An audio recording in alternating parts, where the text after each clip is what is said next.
Hi, this is Ed Reyes with Master Builders from Tampa, Florida. On behalf of Expert Village, this is how you use and maintain a miter saw. Right now I want to talk to you a little bit about safety, which is the most important factor when using a power saw like this. The first thing you want to do is you want to have a very good pair of safety glasses that have an edge corner to the side to make sure you have complete protection for your eyes. And I would recommend you wear them at all times. As far as safety goes, the first thing you don't want to do is have a pair of gloves on your hands when you use this type of saw.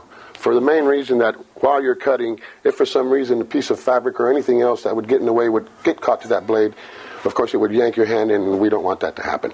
So we purposely don't wear gloves when we're using this type of saw. Safety-wise, this saw slides back and forth, so you want to be careful when it's coming this way because there is a blade happening. Keep your distance. And the best thing you can do about safety is always be cautious and always be careful and do not be in a hurry.